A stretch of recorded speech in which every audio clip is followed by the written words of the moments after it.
ಭಾರತೀಯ ವಾಯುಸೇನಾ ಮುಖ್ಯಸ್ಥ air chief marshal A P Singh ಅವರು ಮಹಾರಾಷ್ಟ್ರದ ನಾಗಪುರದಲ್ಲಿರುವ ಸೋಲಾರ್ ಇಂಡಸ್ಟ್ರೀಸ್ ಎಂಬ ಕಂಪನಿಯ ರಕ್ಷಣಾ ಘಟಕವನ್ನ ಭೇಟಿ ಮಾಡಿದ್ದಾರೆ. ಕಂಪನಿಯ ಶಸ್ತ್ರಾಸ್ತ್ರ, ಕ್ಷಿಪಣಿಗಳು ಮತ್ತು ಇತರ ರಕ್ಷಣಾ ಉತ್ಪನ್ನಗಳ ಉತ್ಪಾದನೆಯನ್ನ ಪರಿಶೀಲನೆ ನಡೆಸಿದ್ದಾರೆ. ಈ ಭೇಟಿಯು ಭಾರತದ ರಕ್ಷಣಾ ಕ್ಷೇತ್ರದಲ್ಲಿ ಸ್ವದೇಶಿ ತಂತ್ರಜ್ಞಾನ ಅಭಿವೃದ್ಧಿ ಮತ್ತು ಉತ್ಪಾದನಾ ಸಾಮರ್ಥ್ಯವನ್ನು ಬೆಂಬಲಿಸುವ ಮಹತ್ವದ ಹೆಜ್ಜೆ ಎಂದು ಹೇಳಿದರೂ ಕೂಡ ತಪ್ಪಾಗೋದಿಲ್ಲ. ಸೋಲಾರ್ ಇಂಡಸ್ಟ್ರೀಸ್ ದೇಶದ ಪ್ರಮುಖ ರಕ್ಷಣಾ ಉತ್ಪಾದನಾ ಕಂಪನಿಗಳಲ್ಲಿ ಒಂದಾಗಿದೆ. ಇದು ಬುಲೆಟ್, ಲೋಡ್ ಗನ್, ಮಿಸೈಲ್ ಪಾರ್ಟ್ಗಳು, ಪೀನಕ ರಾಕೆಟ್ಗಳು ಮತ್ತು ಇತರ ಪ್ರಮುಖ ಸೈನಿಕ ಉಪಕರಣಗಳನ್ನು ತಯಾರಿಸುತ್ತೆ. ಐಎಎಫ್ ಮುಖ್ಯಸ್ಥರು ಇಲ್ಲಿಗೆ ಬಂದು ಕಂಪನಿ ಉತ್ಪಾದನಾ ಘಟಕವನ್ನ ನಿಖರವಾಗಿ ಪರಿಶೀಲಿಸಿದ್ರು. ಉತ್ಪನ್ನಗಳ ಗುಣಮಟ್ಟ, ತಂತ್ರಜ್ಞಾನ ಬಳಕೆ, ಸುರಕ್ಷತೆ ಮತ್ತು ಉತ್ಪಾದನಾ ಪ್ರಕ್ರಿಯೆಯ ಮೇಲೆ ಗಮನ ಹರಿಸಿದ್ರು. ಭಾರತವು ಕಳೆದ ಕೆಲವು ವರ್ಷಗಳಿಂದ ಸ್ವದೇಶಿ ಅಸ್ತ್ರಗಳನ್ನ ಮತ್ತು ರಕ್ಷಣಾ ಉತ್ಪಾದನೆಯ ಮೇಲೆ ಹೆಚ್ಚು ಒತ್ತು ಕೊಡ್ತಿದೆ. ಹಿಂದಿನ ದಿನಗಳಲ್ಲಿ ದೇಶವು ಹಲವು ಶಸ್ತ್ರಗಳನ್ನ ವಿದೇಶದಿಂದ ಆಮದು ಮಾಡಿಕೊಳ್ತಿತ್ತು.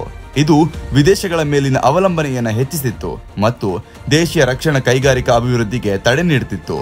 ಇತ್ತೀಚಿನ ವರ್ಷಗಳಲ್ಲಿ ಸರ್ಕಾರದ ಆತ್ಮನಿರ್ಭರ ಭಾರತ ಯೋಜನೆಯಡಿ ರಕ್ಷಣಾ ಕ್ಷೇತ್ರದಲ್ಲಿ ಸ್ವಾವಲಂಬನೆ ಸಾಧಿಸಲು ಪ್ರಕ್ರಿಯೆ ಆರಂಭವಾಗಿದೆ.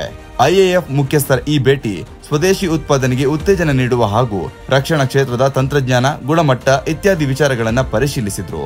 ಭಾರತೀಯ ವಾಯುಸೇನೆಯಲ್ಲಿ ಉತ್ತಮ ಗುಣಮಟ್ಟದ ಶಸ್ತ್ರಾಸ್ತ್ರಗಳು, ಕ್ಷಿಪಣಿಗಳು ಮತ್ತು ರಾಕೆಟ್ಗಳು, ಯುದ್ಧ ತಂತ್ರಗಳು ತರಬೇತಿ ಮತ್ತು ಕಾರ್ಯಾಚರಣೆಯಲ್ಲಿ ಪ್ರಮುಖ ಪಾತ್ರವನ್ನು ವಹಿಸುತ್ತೆ. ಐಎಎಫ್ ಮುಖ್ಯಸ್ಥರು ಸೋಲಾರ್ ಇಂಡಸ್ಟ್ರೀಸ್ ನಲ್ಲಿ ನಡೆಸಿದ ಪರಿಶೀಲನೆ ಸಂಬಂಧಿಸಿದಂತೆ ಉತ್ಪಾದನಾ ಘಟಕ, ಗುಣಮಟ್ಟ ನಿಯಂತ್ರಣ, ತಂತ್ರಜ್ಞಾನ ಬಳಕೆ ಇತ್ಯಾದಿಗಳ ಮೇಲೆ ನಿಖರ ಗಮನವನ್ನು ಹರಿಸಲಾಯಿತು. ಈ ಭೇಟಿ ರಕ್ಷಣಾ ತಂತ್ರಜ್ಞಾನದಲ್ಲಿ ಸ್ವಾವಲಂಬನೆ, ಗುಣಮಟ್ಟವನ್ನು ಸುಧಾರಿಸುವುದು ಮತ್ತು ದೇಶೀಯ ಉತ್ಪಾದನೆಯನ್ನು ಉತ್ತೇಜಿಸುವುದು ಪ್ರಮುಖ ಉದ್ದೇಶವಾಗಿದೆ.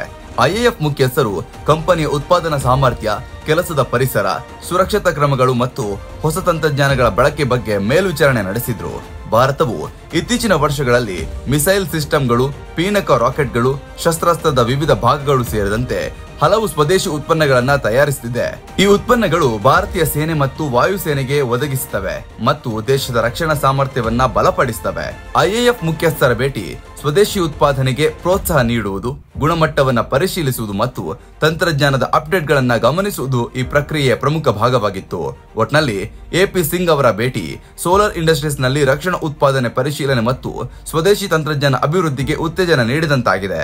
ಇದು ಭಾರತದ ರಕ್ಷಣಾ ಕ್ಷೇತ್ರದಲ್ಲಿ ಸ್ವಾವಲಂಬನೆ, ತಂತ್ರಜ್ಞಾನದ ಪ್ರಗತಿ ಮತ್ತು ಉತ್ಪಾದನಾ ಶಕ್ತಿ ಹೆಚ್ಚಿಸಲು ಮಹತ್ವದ ಹೆಜ್ಜೆಯಾಗಿದ್ದು, ಭಾರತದ ಸೇನೆ, ವಾಯುಸೇನೆ ಮತ್ತು ರಾಷ್ಟ್ರೀಯ ಸುರಕ್ಷತೆಯನ್ನ ಬಲಪಡಿಸಲು ಸಾಥ್ ಕೊಟ್ಟಂತಾಗಿದೆ.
Time